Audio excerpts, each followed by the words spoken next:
एक चीज याद रखना, अगली बार जब भी अपना वोट दो, किसी पढ़े लिखे इंसान को अपना वोट देना, ताकि ये सब कुछ दोबारा जीवन में ना झेलना पड़े। ठीक है।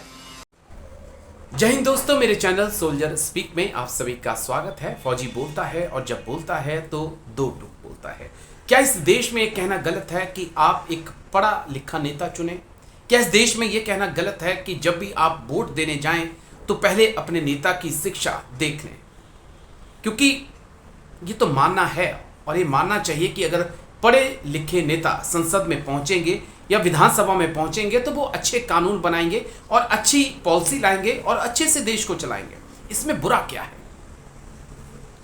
लेकिन एक टीचर ने ये बात कही कि आपने जब नेता चुनना है तो पढ़ा लिखा नेता चुनना है। जवाब में क्या हुआ? उसकी नौकरी चली गई। कहानी हिसार की है दोस्तों, कहानी अनअकैडमी की है, जहां पे टीचर प्रदीप सांगवान जो कि फैकल्टी हैं लॉ के, वो बच्चों को पढ़ाया करते थे।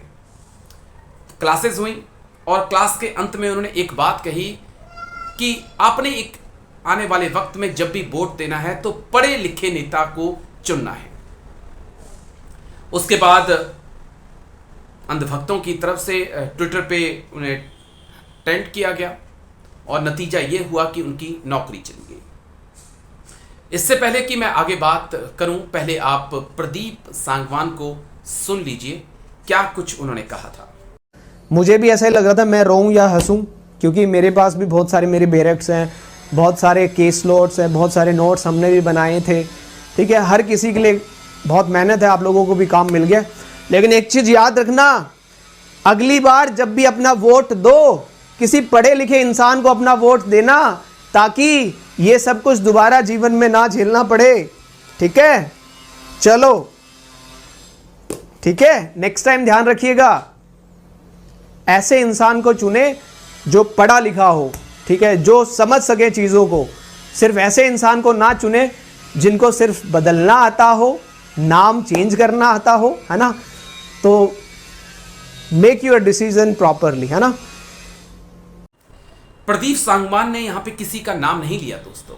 ना उन्होंने प्रधानमंत्री मोदी को बोला, ना गृह मंत्री अमित शाह को बोला, ना राहुल गांधी को बोला, ना मायावती को बोला, ना ममता बनर्जी को बोला। किसी का नाम नहीं लिया उन्होंने सिर्फ ये कहा कि लीडरशिप या नेता एक ऐसा होना चाहिए जो पढ़ा लिखा हो। लेकिन उसका खामियाजा उन्हें भुगतना पड़ा। उनकी नौकरी अनअकैडमी से छीन ली गई, उन्हें वहां से हटा दिया गया। तो क्या वाकई में अगर आप ये कहें कि हमें पढ़े लिखे नेता चाहिए, हम चाहते हैं कि हम तो ये भी चाहते हैं कि संसद में पहुंचने से पहले, सदन में पहुंचने से पहले, जैसे तमाम एग्जाम होते हैं, तमाम जॉब्स के लिए एग्जाम होते हैं, वैसे उसके लिए भी एग्जाम हो। जो बेस्ट करे, जो बेस्ट दे, वो वहां पे पहुंचे।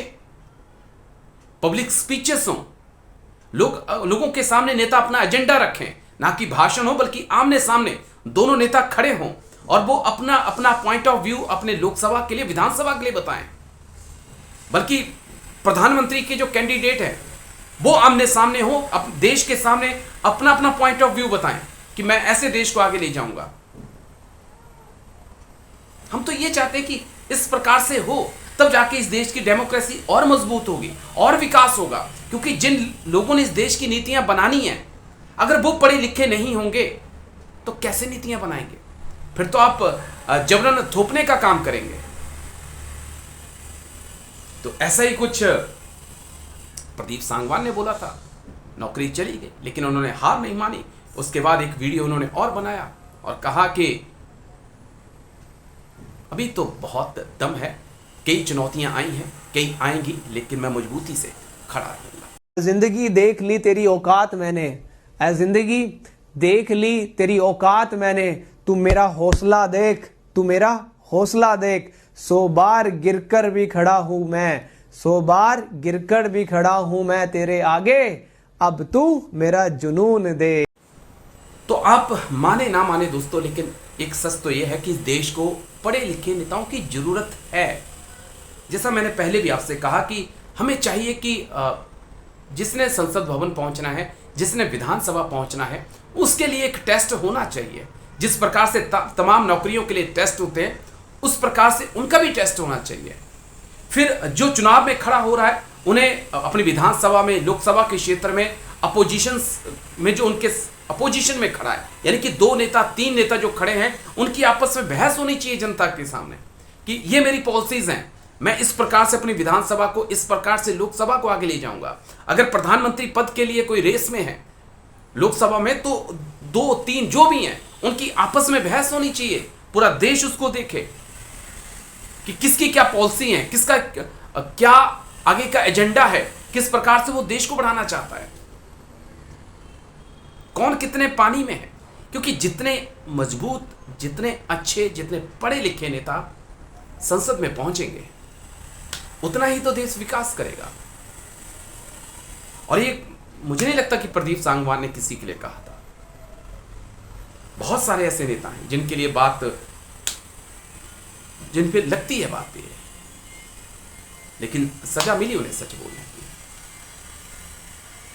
तो यही सच है कि अभिव्यक्ति की आजादी में अब आप बोल नहीं सकते हो। बोलोगे तो चुप जाएगा, चुभेगा तो आपकी नौकरी चली जाएगी। और आज उनके साथ है, हो सकता है कल हमारे साथ भी ऐसा हो।